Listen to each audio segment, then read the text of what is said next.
Trials and Tribulations, where we break down the latest FDA revelations. DAPs, that's the talk of the day. Diversity action plans paving the way. Diversity and trials, that's what we preach.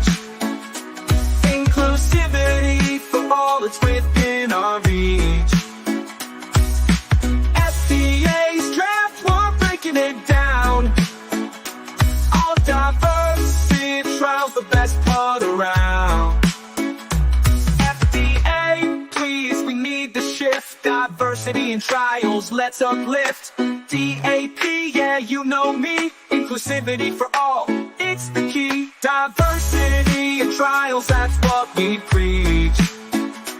Inclusivity for all, it's within our reach. FDA's draft, we're breaking it down. All diversity trials, the best part around.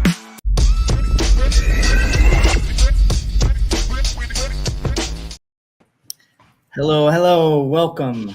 Picking up from last week, we have our guests back, Hannah and Mark from Creo. Welcome. Hi, everyone. Thanks for having us. So this is the finale of the series. I know, finally, I'm exhausted. We'll have to do another one of these again soon, do we? It's been great. It's really been insightful, phenomenal to hear feedback from the community, have people like Hannah and Mark get involved and get engaged. Couple more things we're planning on running through today. We talked about those decision trees ultimately that we were, really pitched early on, and something we would like to see. So I have mocked up some of those that we're even going to include in our letter to the FDA. So we can go through some of that. We're going to go through some more comments from the community, just kind of touch on everything and wrap up the whole DiversiTrials and Tribulations series on DAP draft guidance. All right. Dr. Fox. Hi, Mitch. How was your vacation? Oh, it was a vacation, and I realized I don't need to vacate very long. Nice. Well, that's good. That's good. We cut it a day short. We're like, you know what? We're just ready to go home. I mean, you know how it is. You're at a hotel, and as comfy as they can be, you just don't sleep well. You got a garbage truck outside emptying a dumpster at 4 a.m. or something. I don't know, man. I was a paramedic for a long time, so I can sleep through quite a bit and pretty much anywhere. So yeah. I'm jealous. You give it a couple days, you have to cannot. recharge at home. That's kind of how we were feeling. So we were ready. We had our fill, and then we're ready to go home. Nice. Well, let's jump in. We'll start with the decision trees we put together. I will zoom in, make it a little bit easier, but ultimately this is the whole decision tree specifically for devices. You're going to see that there's a lot more in the device tree just based, and all I did here, folks, was essentially just extrapolated the content directly from the guidance itself. And there's the drug section and the device section. Device section is much more comprehensive in kind of what it was asking in the directions. So really, I was just kind of asking the questions and kind of putting the direction that was listed in the guidance as is, and then kind of making these yes/no decisions based off of that. So this should be pretty visible. So is the device classified as a significant risk device requiring an IDE application? If no, it's still even added in there. Check if the DAP is required based off the type of clinical study. So that's vague, as we talked about in the guidance as well. So then that just kind of funnels over here. And if yes, is the clinical study intended to serve as the primary basis for FDA's evaluation of safety and effectiveness? That should be ultimately the core question here. I mean, they do list like significant risk, but I mean, if the significant risk ultimately leads you to this next really leading question, as if it's the primary basis for evaluation, it's kind of what we should be working off of. Yes, it is. Well, DAP is required and must be included in the IDE application. Nope. Well, it might not be required, but they continue, as always in the language, recommend implementing a diversity strategy. Then we continue on like with this same workflow. Has the ID application, including the DAP, been submitted? Yes, it has. All right, well, you're waiting feedback from the FDA and approval. No, it hasn't been submitted yet. All right, well, we prepare and submit the ID application with the DAP. Moving on, are the enrollment goals being met as outlined? Yes. Great. Continue with that strategy. Fantastic. That's what we like to see. No. Implement new strategies to meet the enrollment goals or revise the DAP and resubmit. Every single one of those vague, well, it might be what we recommend. It just seems like a speed bump when it comes to diversity action plans and, the mission itself. Yeah, absolutely. I mean, and I even jumped into adding for this one. I didn't add it for drugs, but I added like, are the enrollment goals being met as outlined, right? Because for both, whether it's device or drug, those should be part of like that workflow, that continued evaluation, and ultimately kind of create more of like a life cycle. But I wanted to put it in somewhere so we can kind of at least touch on it a little bit. Here's the one that like always really got me, and we talked about it pretty heavily. This is it for the drug section. I kept it as brief as the language was, again, in the draft guidance, because it didn't separate like, oh, phase 1 not required, phase 2 not required, phase 4 studies not required. It doesn't tell you that directly.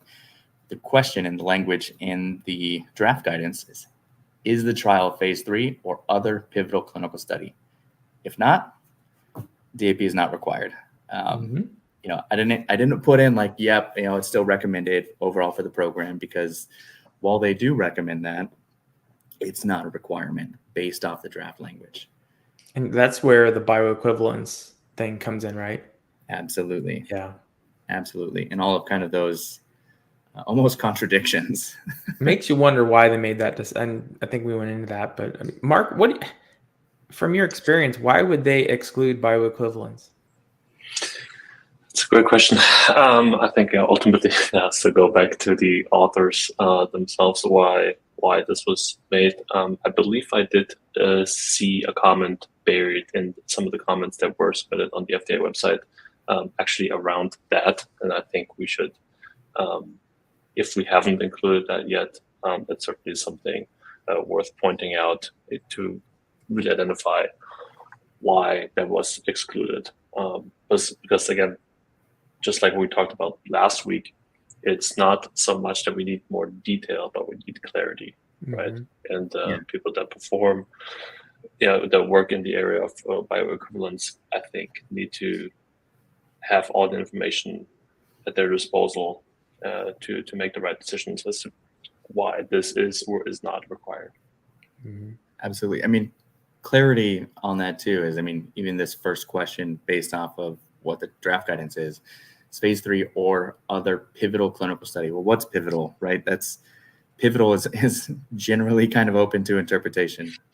Yeah, absolutely.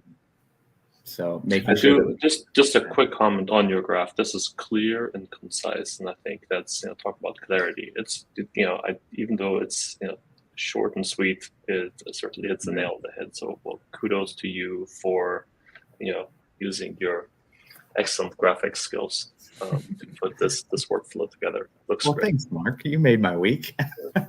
No, I think ultimately I would like to see, like we discussed, I would like to see the FDA, as far as guidance goes, be more clear and specific with the direction here. I would love to see it broken down more into specific phases, right? It's kind of tough, but I think that's what ultimately people are looking for. And this kind of points out really what those loopholes are. Everybody can sit around and celebrate the requirement or this necessity for diversity action plans. But when you really look at the language and you break down, it's like, oh, phase 3, that's it. Okay, well, they recommend it throughout, and that's fantastic. Which, that'll take me to my next one. We're not submitting this next one to the FDA, but I wanted to put one together for what the DiversiTrials recommendation is. I Are you running a drug or device trial? Yes. Well, you should have a comprehensive diversity action plan for your entire program, right? And the FDA recommends that too. But it's just a mere recommendation, right? It's not a requirement for diversity action plans for the entire program. And if no, why are you even reading the guidance? I was just being a little silly with that one, but you have to put something with no. But yeah, if you're in research at all, you should, you're working on a study, you should have a diversity action plan for sure.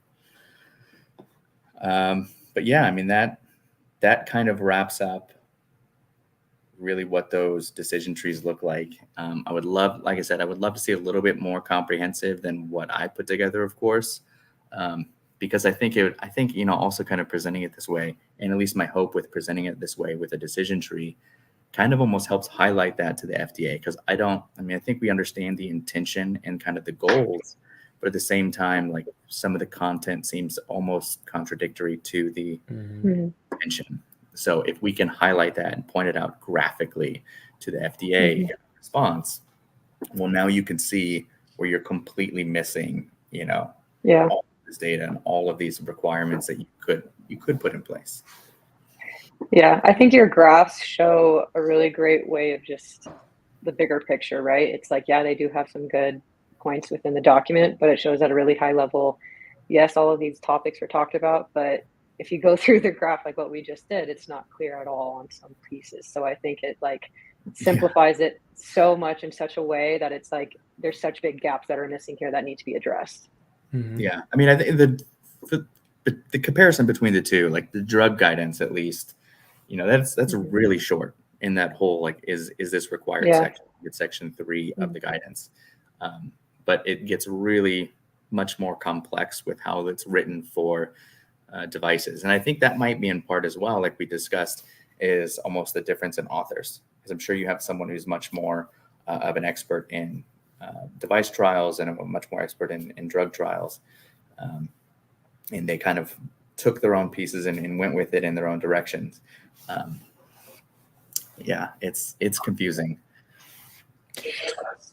Well, having the FDA is already halfway there, right at the very bottom of the guidance. They include kind of a template of here are the different elements of the action plan. So let's encourage them to just take us a step further and include a workflow, a decision tree, just like along the lines what you had created. I think that'd be really helpful for everyone. Well, and we talked about that a little bit last time as well, is here are the elements that need to be included, and really kind of how brief they are. And, that also kind of brought up the question of well, when you talk about exceptions to the diversity action plan, like what those allowances are going to look like, or what possibly could they look like of the few real minimal requirements that you have for diversity action plans. What is it that you would allow to be excluded from a diversity action plan? Like, what are the situations, that you're presenting where you might make an exception to that? So that would be great to see too. So I've read a lot of guidances in my time, and most of the time it's like everyone comes together in the guidance and they're all on the same page. They're all in agreement with something. And granted, they do have to collaborate. I don't know how much government work done, but in government work, there's bureaucracy, and I'm sure FDA is right in the middle of it. So you have this director talking to that director, and there's a delegation and all these people coming together to write this thing. And of course, you're going to have differing opinions. But this is the first guidance I've ever read where I've seen so much headbutting among the authors. You can tell just in the way that it's written, some authors believe in one thing, some authors believe in another. I really do wonder if this is a highly politicized guidance, and there's a lot of scrutiny on it that the FDA is not used to, and then you're going to get different voices put in there. Kind of brings me back to my controversial comment last week, who wrote it? How do you qualify to write it? That's, I don't know. I feel like they should be listing the people that write it, or maybe they don't. I don't know, but I don't know. I'm curious about that too. Yeah, that's the one thing that I found. Mark, I'm sure you've read a lot of guidances. Did you pick up on any level of Yeah, there's certain. Yeah, I think you can definitely tell multiple authors have been at play here. Yeah, you just mentioned scrutiny.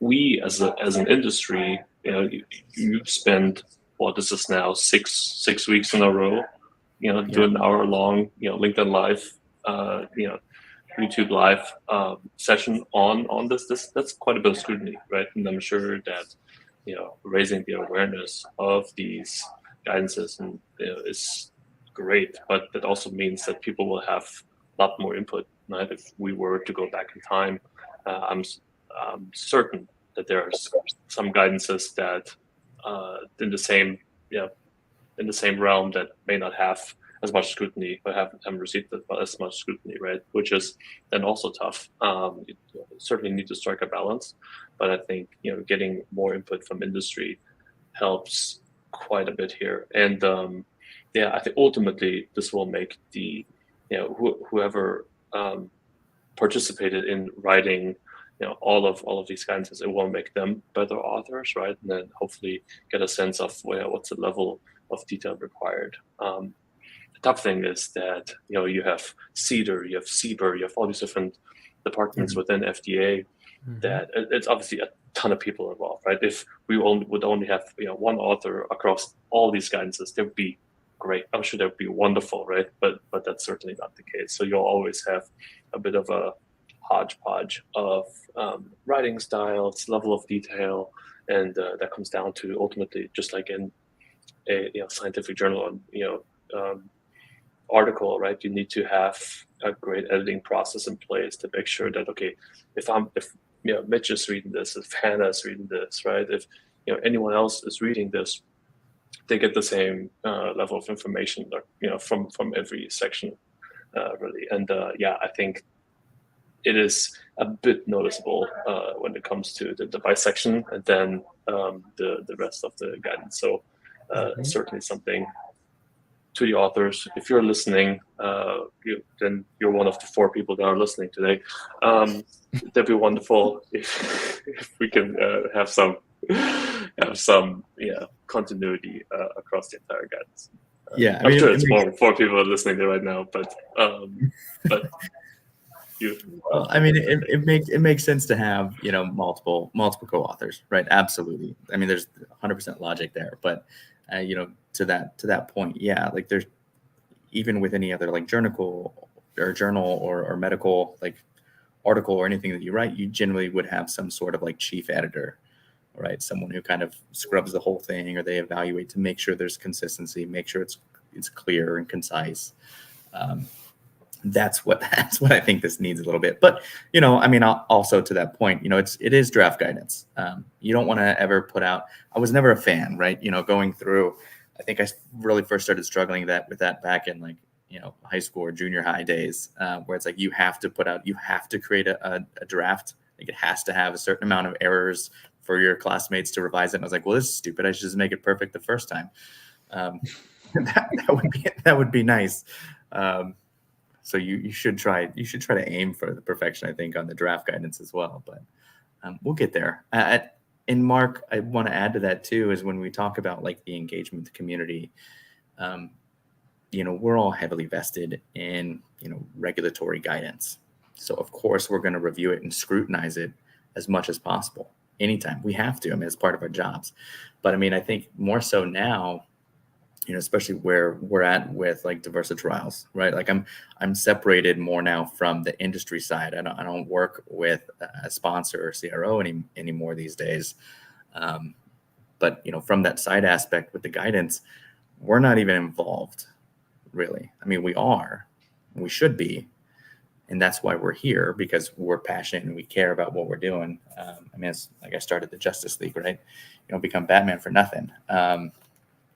But I mean, ultimately, like our involvement with scrutinizing the guidance as much as we have in doing this whole series is, I think the whole goal for me was to encourage other people to get involved and to have more voices involved in industry, because there's a lot of other professionals out there, and we really do need everyone's voice. Like, I don't think our comments are going to be like the end all be all, like, oh, if you fix these things that we address, then it's going to be perfect. I don't think it's ever going to be perfect. We should constantly be working on tailoring and improving the guidance as things grow and progress. But we'll get there. Yeah, and I think that's so important to any author, right, that puts themselves out there and opens themselves up to thorough review and scrutiny. Don't see it as criticism, right? We are well intentioned here, and we're just trying to make this work for as many people as possible. And I think, understanding that this is something we're trying to, we're all sitting in the same boat, right? We might not all row in the same direction yet, but at least we're in the same boat, right? So let's get there together, and hopefully make this. This is so many will say, right, just like the exclusion or the waiver discussion that we've had last week, right? So many people will say, well, is this truly necessary? Yes, we believe it is, right? And that's something that hopefully that's the biggest goal, right? Create and mandate trials that are for everyone. And that's the end goal, right? That's our North Star. That's what we're working for and strive towards. And I think hopefully the scrutiny that this guidance and other guidances will receive, it's all well intentioned, because I don't think anyone does this for this, just for fun. We are having fun. I'm having a great time. It's Friday. It's just before lunch. Get to chat online with 3 of my best friends. But this is really important stuff, and we're all taking this seriously. We're all taking time off our days to sit here and discuss this in detail. And hopefully if there's one takeaway, it's that we just all want this to be a better outcome for everyone. Yeah, absolutely. That's a great point. And almost kind of, one of those things where we talk about who's involved, like who the stakeholders are, everybody's scrutinizing it and evaluating it. It's almost kind of contradictory with who essentially like the target audience is for the draft guidance, and with feedback, who the FDA has identified as like the stakeholders that they're expecting to hear from, when in the guidance itself, it's directing and advising sponsors to engage with community stakeholders, religious leaders, all these different players that are stakeholders that they see to the sponsor. But in their own guidance, like it's not like there's nowhere where it's specified or clear that they sought guidance from XYZ, or these stakeholders had input in the guidance as well. So I find that a little interesting too, because I think those voices are extremely powerful. You don't know what someone needs until they tell you and you ask a lot of times. So I do find it, to that aspect, a little bit interesting when we talk about creating guidance or direction for anything. I mean, the same thing with our company is like, if we work on some community engagement strategies or plans, I don't have just a solution for you. There's no one size fits all. You have to ask the people what they need, and then be receptive to whatever you're being told from those stakeholders in those communities you want to engage with. So I hope to see more comments and feedback from the guidance. I think there's been some, and obviously we don't know who is anonymous in these situations, but I think we have seen a couple, if I can remember correctly. Hannah, if you could look up her IP. Yes. That checks out. A little shady. Guilty. Guilty. There's one thing that should really be noted here, and it's something that I think is really important to see here, is how many of us here were actually paid to do this podcast, to receive money of any form, to be spending hours, an entire month of time on this podcast. You guys get paid? How much did you get paid? I don't get paid anything, like, ever. Yeah. That's my point, is I think this is more than a job. This is definitely an advocacy passion that we have all come together, not to receive a paycheck, but just to try to make the world a better place. And I think really, like, one of the drivers, like Mark said, I'm having a blast. We're sitting here talking shop, trying to change the world. Hopefully someone's going to listen. If there's no watchers now, someone's going to watch later. But we're going to be on the books. We're going to be a voice, and we're just going to start speaking up. And we need people to join us. The stronger the voice, the more someone's going to listen. Yeah, absolutely. Because the impact, the FDA is going to create, they're going to create a final guidance, right? Like that train's left the station. Mm-hmm. What's in the guidance is, that's where, that's where we really need to be mindful of, if you want to participate on.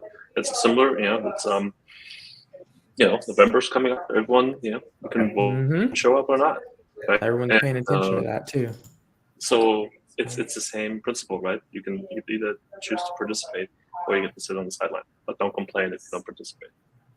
Yeah, 100%. It's that same call to action as with voting. Couldn't agree more. When you have that call for action and they request feedback and you don't provide it, well, really, what right almost do you have to complain about the guidance if they asked for your opinion and you didn't even give it? It is a little tough, but I think that's part of it too, is like making sure, and like I think what we were trying to do with promoting it and creating like the audio clips of, having a voiceover for reading the guidance, is trying to make it as accessible as possible to as many people so that we could create that space as best as we could for, here's the guidance, they're requesting feedback. That's the point of this whole series, is they're requesting feedback. You still have till like near the end of September. I think it would be the September 26th to submit comments. So you've got some time, if you're going back and looking at these or watching any of these videos, you stumble across it. September 26th, 2024, get your comments in. But yeah, I mean, it's making sure people are aware in order to be able to provide comments, because 3 months is a relatively tight time frame for people to become aware of something, investigate, analyze, and then, provide well thought through comments and feedback. So here's a thought, Mitch. September 26th, just so you know, is right before SCRS. So a lot of people that we need to comment from this community may be on their way to SCRS. So don't wait for the last minute. But okay, you know how when you vote, you get a little sticker that says I voted? Yeah. Wouldn't that be cool to have a little sticker that says I commented on this docket to the FDA? We could do that. Yeah, we could do that. Wouldn't that be cool? With the docket identifier. I commented. Docket identifier, yeah. So we could go to the FDA's website, confirm the comment was there, and then hand them a sticker at SCRS. Could get one that says keyboard warrior. Keyboard warrior. I love that. That's awesome. Part of the Diversa clan over here. Yeah, we can get like the little guy from I'm Just a Bill, Schoolhouse Rock. Use some cool logos. Diversa buddy on it. Mm-hmm. Yeah, well, him and like holding hands. You got to make it like really poetic. Yeah. Just a thought. So in all sincerity, I know this is the wrap up. We're about 30 minutes in, and we're going to have a good finale. We have, in case you're wondering, we have a letter to the FDA that we will be submitting by the end of this podcast. So in the next 30 minutes. Overall impressions, as far as I go, I was very disappointed that the FDA was not considering sites as part of this voice, especially when they're listing site responsibilities. That's a big problem for me. And maybe the FDA just doesn't quite understand how things work. And then the other part is kind of like what Mark and I were talking about, the different voices, different writers. It feels like there were political loopholes that were included into this guidance just to try to keep someone happy, but just at the same time, in an effort to make it just business as normal. We're not going to get any better. For those people, I don't know if you quite realize, or maybe you haven't been in the shoes of the people who have been without when something was promised to them, a false sense of security on safety. We're going to have that conversation. If you didn't see it, we're going to talk to an retired NFL linebacker who started a site because of that, because something happened with a family member and it was critical. And then he realized that the only person that can really fix this is, he's got to step up. He's got to make this right for the future generations. Yeah. So those people who get it, people need to be the ones who write this guidance, Hannah. Agreed. I totally agree. I mean, the people who have been in those positions, whether it's personally or from them seeing it with their family members or friends, they have so much more passion about this topic because they see firsthand how it impacts the people that they love. I mean, it's hard to put your shoes or put yourself in someone else's shoes if you have not experienced that. But when you do, it just has such a bigger impact. So it's so important for those people to be those keyboard warriors and send out those comments. Yeah, I mean they are. They always seem to be the people who actually drive change and impact. Even with like rare diseases and things like that. I know there's so many people I've worked with in the past where it's like, okay, their child had Prader-Willi syndrome. So what did they do? They ended up like dedicating their entire life and working on some compound and developing some drug to or some therapeutic to try to treat this rare disease to make things better. Brian Wallach, who started the IMALS organization, he ended up, he like, I think he ran track in like college and everything, ended up being diagnosed with ALS and, realized like this complete absence of treatment, for those who are suffering. And then, the genetic propensity and this like lineage you share of passing on, this diagnosis to your family as well. And like, well, what can we do? And just trying to just advocate and work for anything you can. Well, fortunately, like Brian Wallach, I think he served in the Obama administration in some capacity along with his wife. So he knew people in like the legislative community that could make change. And he knew how to like advocate and be able to push for legislative change to allow for additional funding specifically to focus on those like rare disease treatments like ALS. So Congress has dedicated a certain allotment of research, medical finances in that budget to supporting like ALS research. And it takes like some of those acts and those people who are just deeply, deeply passionate because they have those lived experiences a lot of times to make the change. But yeah, I think those voices would be phenomenal to speak up more. We have a history of lack of healthcare equity that we even have guidance based off of now that the FDA follows and supports. I think when we first kicked off this series, we kind of talked about, the history with like Tuskegee and everything, really Nuremberg trials and everything too. So the history of inequities is there. I think people aren't too blind to it in general, even from the general public. People are aware, but it's trying to find ways in this path to like how we can enforce it better. And that's like the regulatory body. That's the FDA's job, is to make sure we enforce that better. I wonder if it'd be cool or beneficial for those people who have those stories and have experienced those things. Maybe they don't know, and I know we're going to go over this later today, but maybe they don't know how the best way to submit a comment or how to write it. And again, I know that we're going to go over that today, but it'd be nice if there was like, I don't know, if they had someone that they could reach out to that could help them develop their comment, like an advocate. Have a conversation like this. They tell them their story and it's like, okay, let's work together. We can write out the comment and submit it together. Because some people might just be, scared or have, writer's block where they just don't know how to formulate their thoughts in words to then submit it to the FDA. I'm sure there's a lot of people out there like that too. I'm sure there's a lot of people who are scared of the FDA. They're intimidated. They're like, I'm not important enough to speak up. I know that there's people out there saying nobody's going to listen to me. My voice is too small. Right.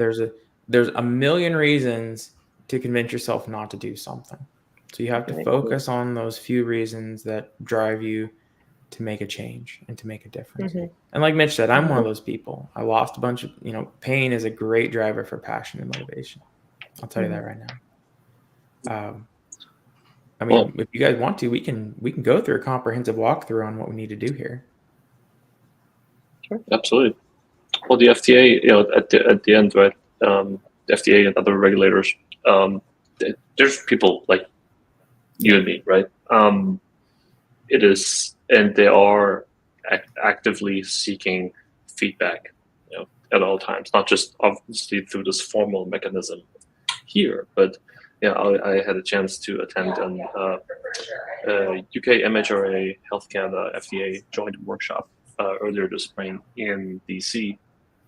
just outside of DC, and yeah, we had all these regulators, and they talked about GCP, inspections, and what can be done better, and this and that, and things on the horizon, what's changing within their respective regulatory areas, and it always came back to if the sponsor or CRO or site have questions, ask us, right? Reach out to them, and it's a federal organization. It might take a minute, right? But they appreciate that, and that's something that there's this big perception that this negative perception that it's the FDA or it's MHRA or Health Canada or the EMA, right? They're not sitting on some throne up in some castle, right? They're just people like you and me, and we need to make sure that we break down these barriers and make these people more accessible. And because if you're just complaining without offering a solution, you're just whining. And that's something that I think we can offer potential solutions to them as well. And we're doing this right now, so let's show people how to go about it. Yeah, you make a great point as far as like they're asking to be they're telling you to be involved early, frequently, get the feedback from the FDA. I love this misconception that people have, like most with really a lot of industry professionals, or like even MD in general. It's like, oh, they're a doctor. Like you're just like nervous to talk to them. Fortunately, I've never been one of those people, which is nice because I know you're still a person. But it's the same thing with the FDA. I was fortunate enough to be part of like a breakout session with ex-FDA inspector and auditor earlier this year, and we talked about those relationships. And there's so many like sites that have like these built-in, and even sponsors, from the sponsor side and the site side, they have these built-in processes where it's like, oh, they're the FDA. Like it's a detective, and they're interviewing you because they want to convict you of this murder. You know what I mean? Like that's basically the tone of how those go. Like they got a light in your face, and you only answer like yes, no. You don't extrapolate or add any other like additional information. You don't try to decide or figure out what they're asking you. You just do your best to answer it. And if you're not the best person to answer the question, say you're not the best person to answer the question and move on. Like, don't have any conversation with them. Don't be friendly. Like they're not your friends. I'm like, well, they absolutely can be your friends. They're just humans. If you treat them like a human, you're going to have a good time, well, hopefully, as long as your ducks are in a row. Not there to believe. Here's a next podcast idea. We just get someone and a former investigator come on and kind of share some common misconceptions. We talk about that. I'm sure you get quite a lot of feedback from sites and CROs and sponsors that have gone through an investigation or audit. So that's a great point. Patrick Stone, we're talking to you. Patrick Stone, if you can see this and you want to come on, let us know. We'd love to have a conversation about that. If you're, that's the other thing is some people they're afraid of podcasts because, they're afraid of getting in trouble. Yep. They're afraid of saying something they shouldn't have. They're afraid of all these other things. And so again, our fear kind of holds us back. Our fear of the unknown or consequences keeps us from trying to make change for good. That's kind of tricky. Well, I think it goes back to like remembering the why too. We kind of all talked about that, and like the passion that people have behind those driving forces. But I've seen some of the comments, to the FDA already, where it's like people complaining almost from that like capitalistic perspective. It's like, well, this is going to cost us more money to do. It's like, well, maybe it will. Maybe it won't. You need to figure it out and do a deeper analysis. Like you haven't tried to do it yet, so you don't know that it's going to cost more. But implementing some of those things, like just get better and do better. Like it's not about the money at the end of the day. It's about the people you're trying to treat. Right. Yeah, I was just going to say that. I mean, like, if it does end up costing more money, that's a bummer. But also at the end of the day, the end goal is to get more equitable healthcare to everyone. Like, is the money more important than someone not getting their healthcare that they deserve? Yeah, your bonus at the end of the year, from your board position of exponential amount of millions of dollars as it continues to grow. When you lay people off, like that might not be as high, but you made a better drug and actually had a positive impact on society. Right. Well, admittedly, about halfway through this series, I just went to FDA to look for jobs. I'm like, I need to get a job for FDA. I want to, and I started looking at their salaries. Guys, the people who work at the FDA aren't doing this for money. I'll tell you that right now. They're not. Not at all. In fact, I'm thinking here, like, wow, okay. It's kind of scary to me that the people who are making these decisions about approving drugs get paid that little. So it's pretty rough. Yeah, maybe, but again, it's not about the money. I don't think people there with the FDA, they're not. It's almost a good thing, right? They're not. They're definitely. Well, I mean, because of the low pay, you do risk having consequences. Them being enticed more for. That's I don't fair. want to say bribes, but pretty much since they're not paid well, then they are at risk of that. But it was pretty scary. I'm thinking like I don't know if I can afford to work for the FDA. Okay, so I just did a quick Google search. Comment on proposed regulations and submit petitions. This is just a basic information. I wanted you all to see it. This was it's about over a year old, just over a year old. But it says by law, anyone can participate in the rulemaking process by commenting and writing on rules for the FDA proposes. So they talk about FDA allowing for public time, but this is a really good piece of information talking about proposed rules, the process, what do you do, how you comment online, maybe some recommendations on how you can get their attention, petitions, what would you petition, how would you do it? But most importantly, it says maybe there was something else here, but it talks about how it's now public record. And I think that's the one thing to note is if you post on the FDA, there's your warning. This is public record now, and it can be referenced, which is why we were reading anonymous comments, right? So the comments from anonymous, we know why they wanted to keep it anonymous. So going from here, we're going to, do you want to go over the letter first, and then we'll go into how to submit it? I mean, we can, yeah. Do you want to pull it up? That would be more, okay. Give me just a second. Yeah, we absolutely can. So essentially the way we put the letter, and we've had multiple series, pretty extensive SWOT analyses as well. But as far as the letter concerns itself, like we have some of these attachments, right? So we have a comprehensive SWOT analysis attachment. You'll be able to see at the end. We're not going to go through all of that because we already have. And then these these workflows, these decision trees, the first two, not the DiversiBuddy suggestion. We're including those as attachments as well. But we wanted the letter to just be a little bit more spoken, somewhat formal, and kind of took our time to be decisive about what we wanted to include in the language, and then add the other attachments as here reference this as well. Mm-hmm. So. Yep, and this is the key. I put it in bold. This is your docket number. This is how you reference it. This is what you're going to search for when you go to make comments, and we'll go to that later. I remember when I was working with this, we'd always write letters to the FDA, and we always say thank you in the agency. Always talk about the agency. That's generally good practice when you're doing it.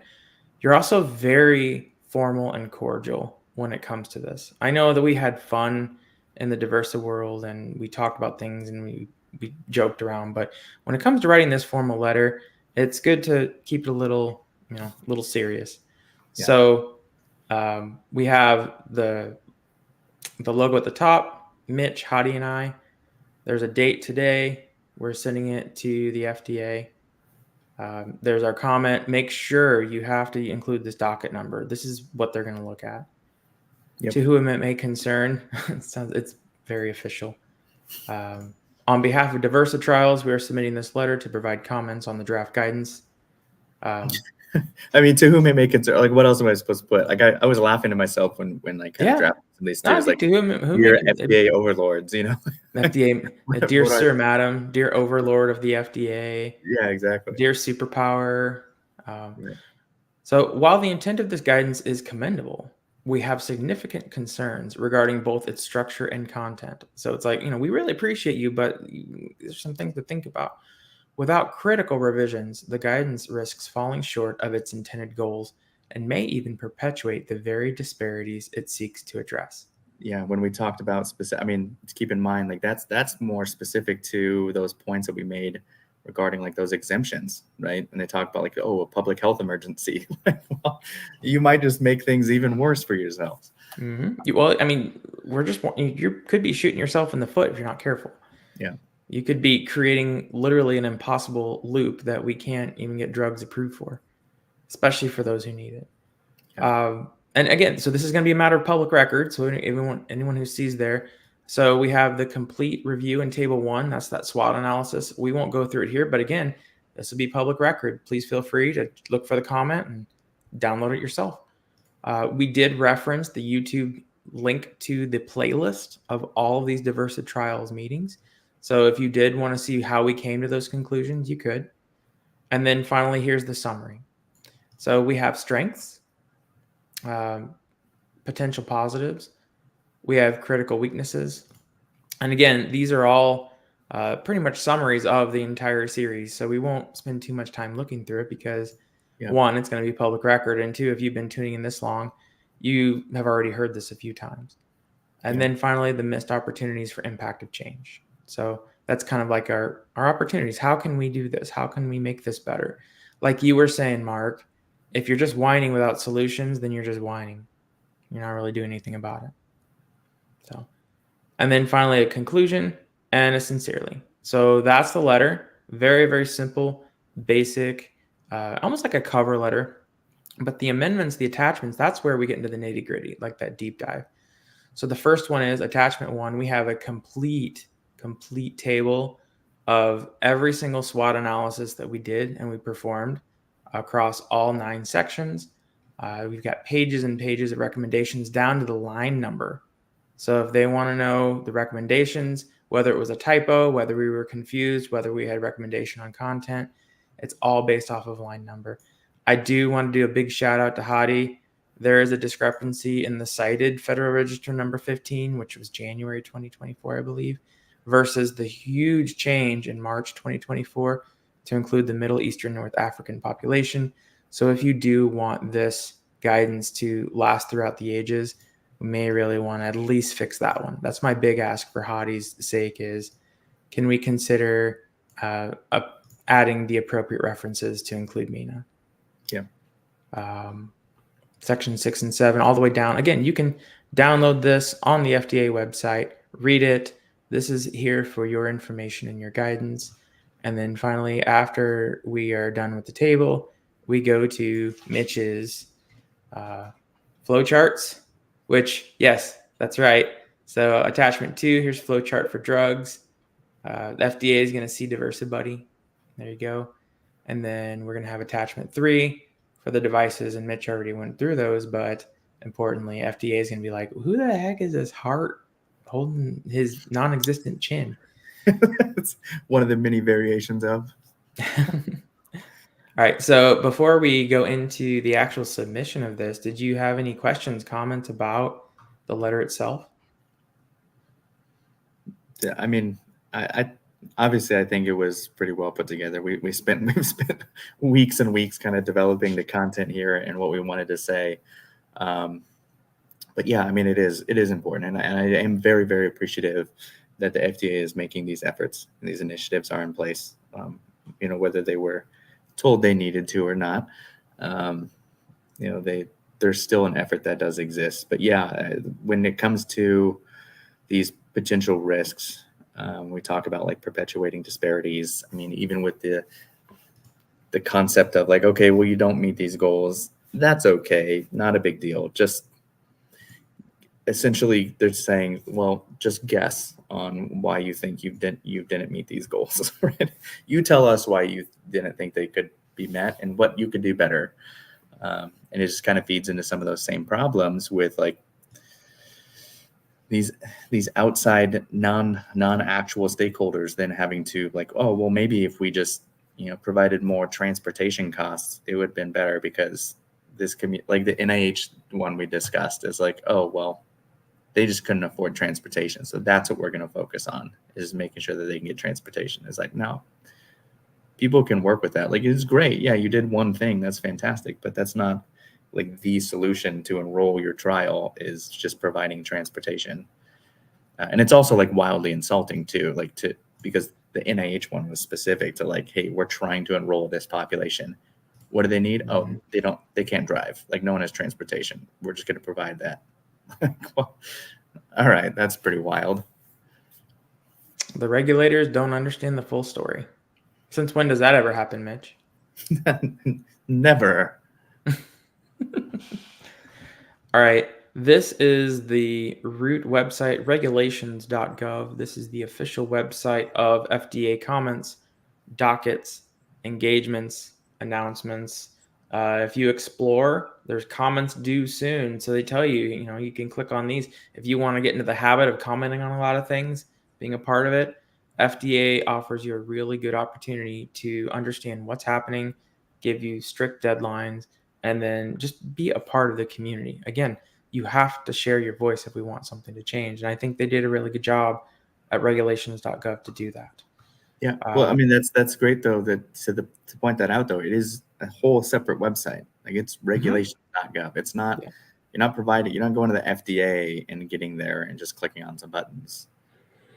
Yeah, it's regulations.gov. This isn't clinicaltrials.gov. This is your access point, your public access point to all things FDA. Okay, so if you go on the search dockets, this took a little bit of time. And just so you know, Mitch, you said there's multiple versions of diversity plans, things like that. Admittedly, the first few times that I looked at this, it was through a Google search. I clicked on it and boom, there's my 100 and some odd comments. And I said, where in the world is the comment button? How do I comment? It says submit comment. Anyway, turns out it was a different docket. So that docket from the letter, and I want to make this very, very clear. If you want to comment on this, you need to look up FDA-2021-D-0789-011. There it is. I think it turns into a link too, Mitch, if we want to try to share that.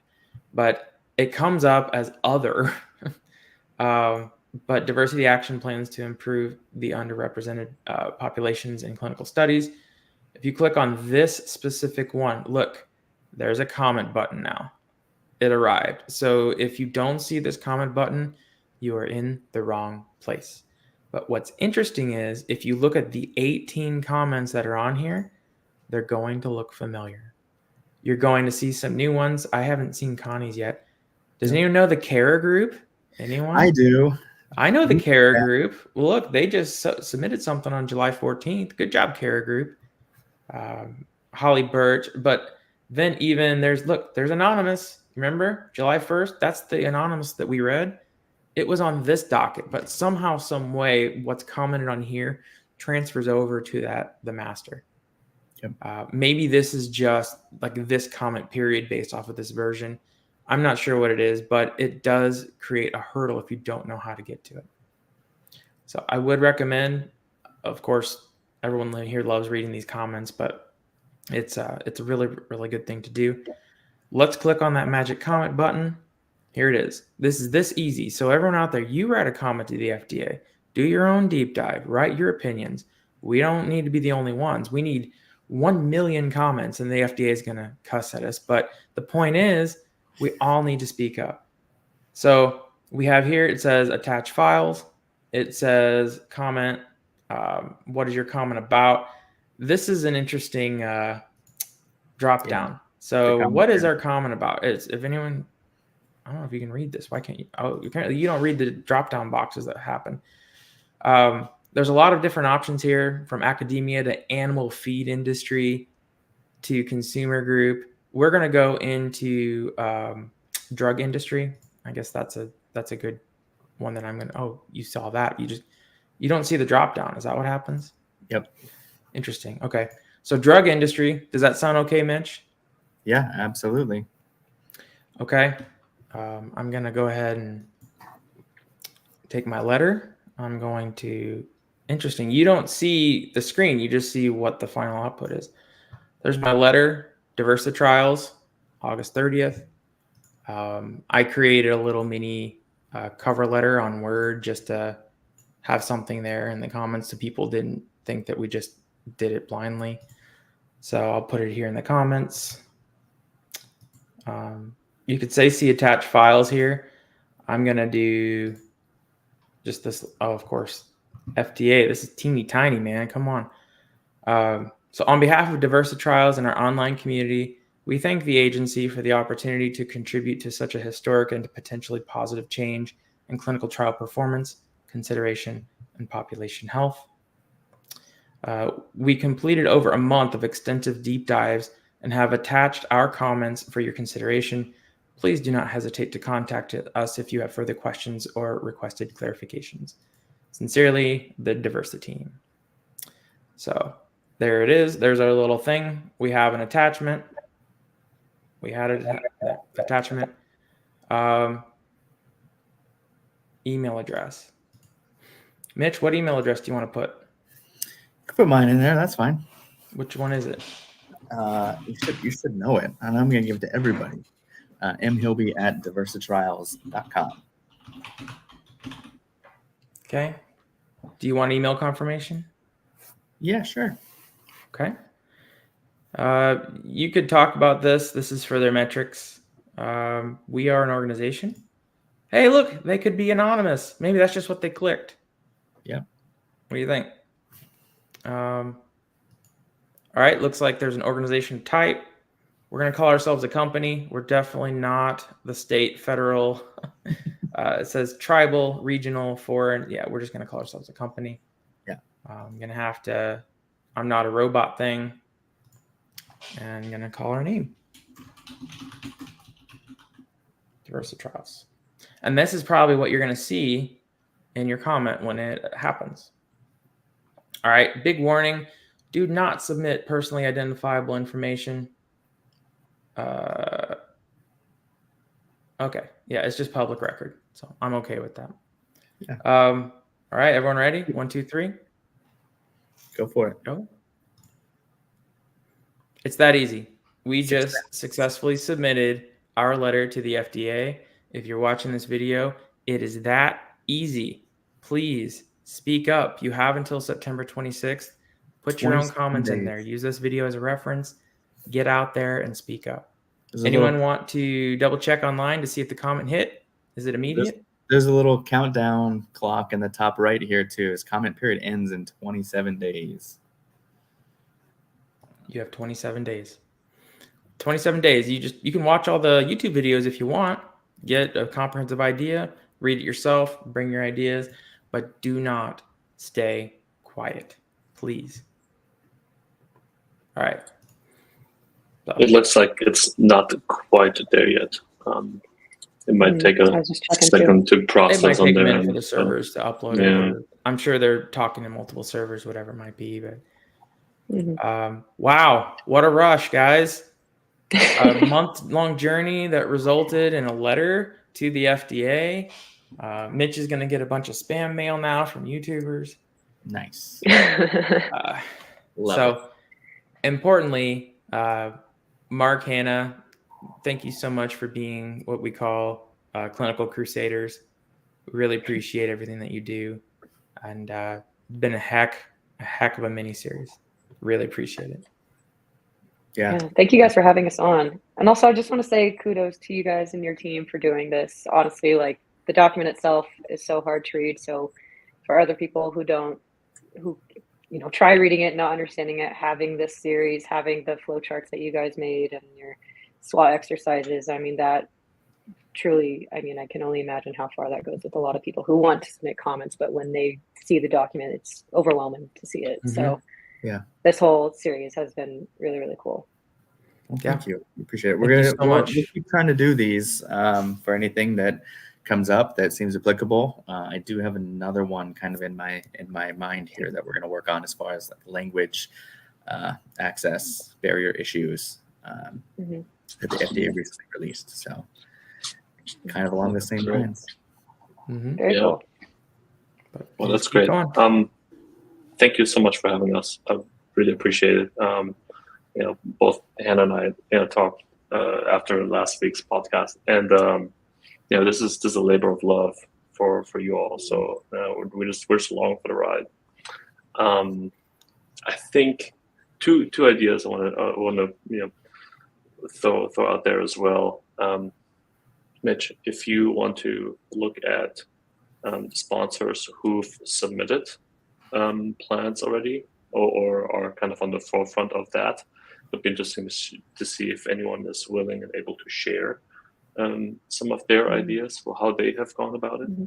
And then also we could just take a look at various sponsors and their online commitment to diversity so far. So if you take, let's say, the top 20 pharma companies in the US and see what's out there already for diversity, right? Do they have initiatives listed? Do they list, obviously this is still a draft guidance, right? But ultimately you have to provide statistics and data in and around that.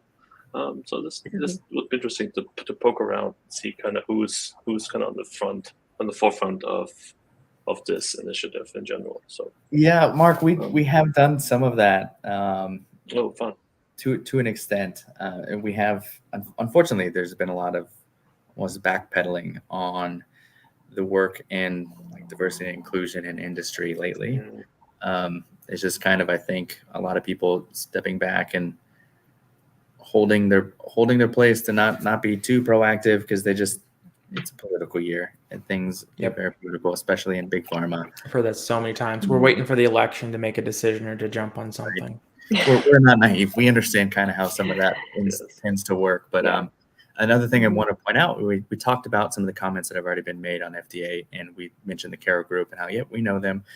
Care Group is a fantastic organization, multiple stakeholders in industry. We're a part of Care Group now as well. So follow them on LinkedIn. They always post these, and I mean, the website itself as well. They do these comprehensive reviews of new drug approvals, and they go through essentially this equity, diversity score and grade and judge based off of disease prevalence and everything that we're looking at. So the Care Group has kind of been doing this work to show which drugs have been quality based off disease prevalence and what their actual enrollment metrics look like. They call them the scorecards, but they're not. I would love to see the Care Group's work with the scorecards be much more prevalent, because those to me have that value that sponsors and CROs should be looking for. That's kind of holding their feet to the fire to highlight, oh, you got an F, you absolutely failed based off of what disease prevalence kind of shows and how you enrolled your study. Well, and that's going to turn to a track record. So each scorecard is for a single trial, but think about a scorecard for a sponsor's overall portfolio. Absolutely. Wow. You could look it up. There. But so we're on top of the hour. Importantly, this is DiversiTrials and Tribulations. It's been a complete honor to go through this journey with each and every one of you. Please consider to subscribe and follow on LinkedIn and YouTube. It really helps the mission so that we know that people are here, people are listening. It's kind of like signing a petition, hey, I believe in this too. I want to be a part of it. So importantly, Mitch, why don't you send us home? Yep. Take care, everyone. Thanks again. Bye, everyone.